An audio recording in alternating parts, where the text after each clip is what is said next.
Good afternoon, everyone. You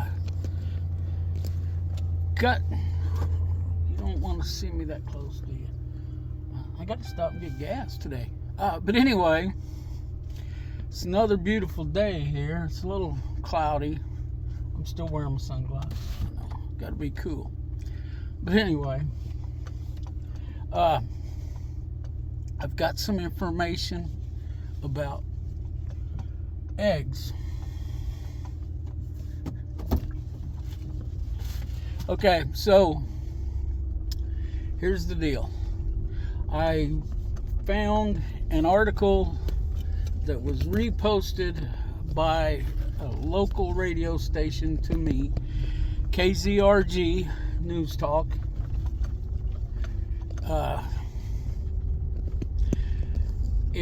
It was a daily meal as in supper article that let me see, I made notes and I'm trying to look at them. Probably gonna have to take my glasses off to do that, but anyway, where'd it go? The U.S. Department of Agriculture, the U.S. Ag Department, I don't remember exactly, but has okayed for somebody, I don't know who, probably some large corporation, to import from Turkey 15,000 metric tons. It's about 16,500 American tons of eggs. Did I say from Turkey? Yeah. And just to give you a little context here, Turkey, I looked it up, and Turkey is 5,748 miles from St. Louis, Missouri, which St. Louis, Missouri is 350 miles from me. But just to give you some idea, to basically the center of the United States from Istanbul, Turkey. Now, I don't know where these eggs are coming from. They may not be coming from Istanbul.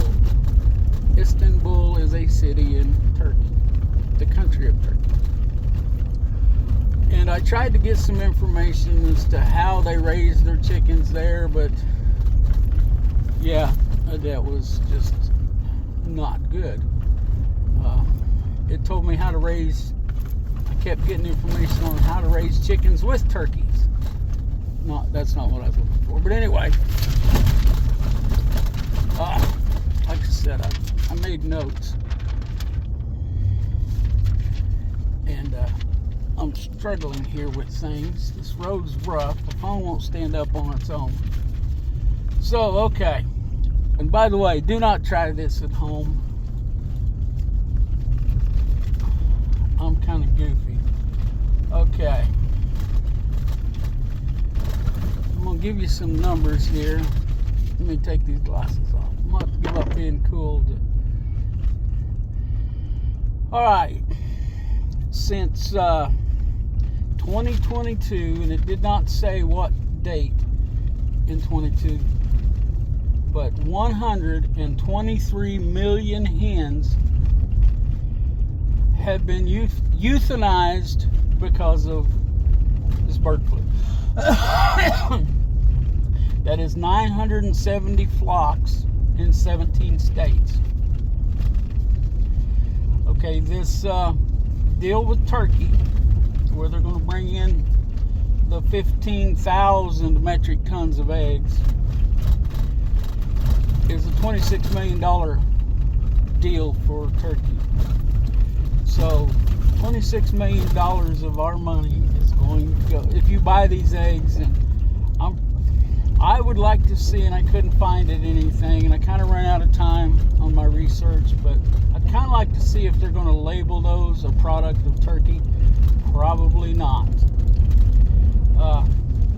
The United Egg Producers here in the United States is a cooperative that supports, of egg producers. Okay, they support the temporary importation to ease the strain on the U.S. egg supply. So take that for whatever you want. I mean,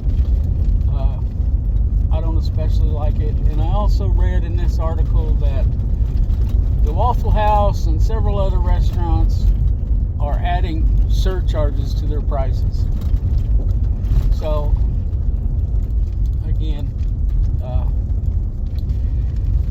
take that for what you will. Now, here's how I feel about all that. Okay, first of all, we're still, in this article said it, from the Daily Meal, that if there's one chicken that tests positive for this bird flu, the H5N2, there's multiple strains of flu, but anyway, this is the H5N2, then they will just cull the entire flock. I mean, it's been over 1 million chickens just in southwest Missouri, which is where I'm located. And just, I don't think that's the way to do it. I think that you should test, you find one, you cull it, and you keep testing. If you only find one, you come back in a couple days. You test again.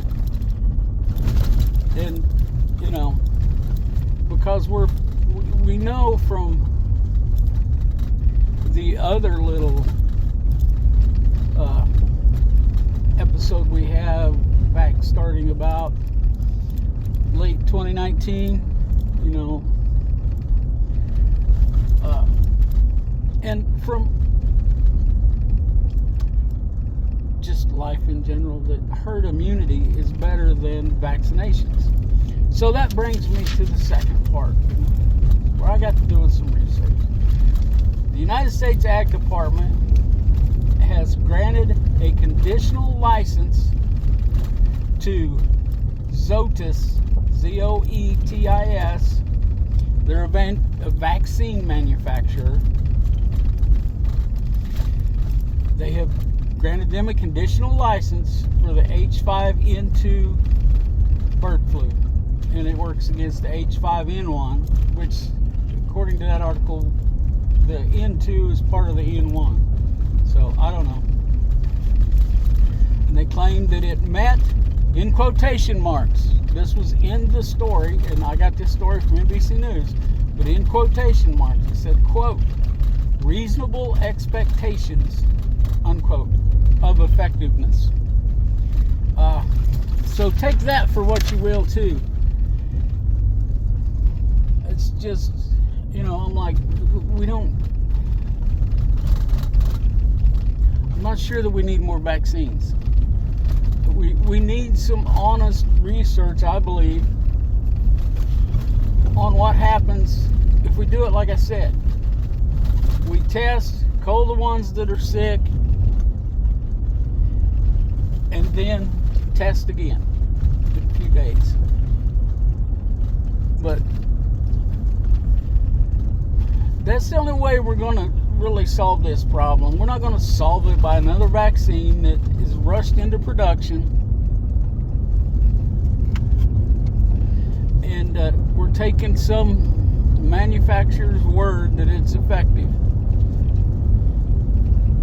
You know, I didn't see where in that NBC article, there was other articles about it, but like I said, I ran out of time on my research, that said what their testing was. I mean, how long they've been testing this.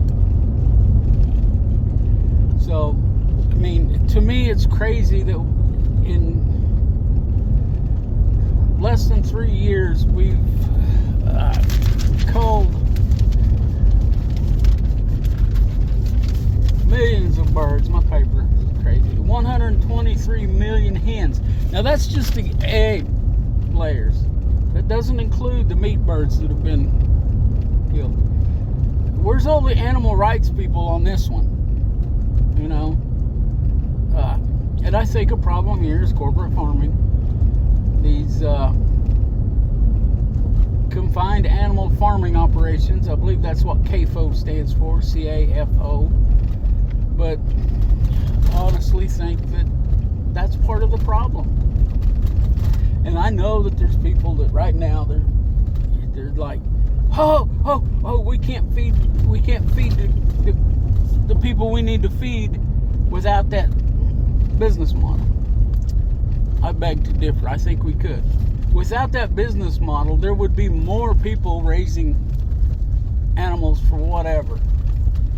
But I can tell you that if you're a small scale farmer, you can't make a living selling eggs.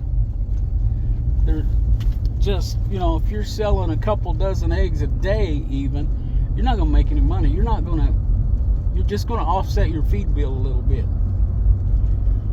So, you've got to have hundreds of hens and, but if you, now, like I said, you can offset your feed bill a little bit and have eggs for your family, which I think that's where we need to be looking. We need to get away from a lot of these corporate farms to where they tell the farmer, if there is an independent farmer there, how they're going to raise their animals. We need to get a lot of the government out of it too. But anyway, we need to get away from this confined animal farming business model. Now, like I said, I know there's a lot of people out there that says, oh, we can't. I think we can. And that would give the opportunity for a lot of new farmers to get into farming and be able to make a living. I mean, they would have to be diversified. They couldn't just, raise or, have a laying operation, but they could have a laying operation. I mean, look at Polyface Farms, Joel Salatin's farm. You could do something like that. Now, the thing is here, we have to have access to land. And right now, the price of land is so high that just young farmers are priced out. And a lot of independent farmers are priced out. If your family didn't get your land back in the way back, then you can't afford land now, especially when you have corporations buying it up and foreign countries buying it up, and they're paying above market value, and that pushes the market value up, and that takes people off the farms. So there's a solution here. Like I said, if you Joel Salatin, Polyface Farms, says it can say it way better than I can, but it can be done. I mean, Greg Judy, of course, he's just cattle, but he's got a lot of good information too on this kind of stuff. And there's, I see there's a trend back towards that. There's a trend back to homesteading. Homesteading's tough. But it can be done. I mean, you just got to want to do it, and you got to put in the work, and you got to understand that it's not a 9-to-5 job 5 days a week. If you got livestock, it's 7 days a week. Some days, you may only put a couple hours in, but other days it's 16, 18, 20 hours, depending on what's going on. Fortunately, I've not been in a situation where that's happened to me, but, I'm also not trying to make a living solely off of my little farm. I'm just trying to offset right now. I'm just trying to offset my feed bills a little bit. And also, like I said, my number one concern is putting food on my table. And then it's offsetting the feed cost on that and all the other costs associated with it. And then to provide people quality meat. And right now I've only done that with pigs, but I think we're going to branch into chickens this spring. And that's another thing. I was on Cackle Hatchery's website. And a lot of the chickens that I want, which I'm looking at egg layers mostly, and then some Cornish crosses for meat birds, which I think I'm going to go a different source on that. But anyway, a lot of those chickens that I wanted, they're not even going to hatch until June. Usually they're hatching now. They're starting to ramp up their hatching so that they can, meet demand and get them shipped all over the country. Which, that's always interesting because they ship chickens, baby chicks, one-day-old chicks, via the U.S. Postal Service, which is something I just crossed my mind. Trump's talking about getting rid of the U.S. Postal Service. So, I don't know. That may kill that industry. I don't know. There's always unintended consequences for everything. But anyway, there's some food for thought. Go look this up. I mean, I think this shipping in of eggs from another country, I'm not sure it's a good idea. Not just to get cheap eggs. I mean, so is that the next? What's the word I'm looking for? Anyway, I can't think of it right now. The next industry that we're going to farm out to another country, I don't know. So let's look out for each other. Let's help each other when we can. Don't forget to pray.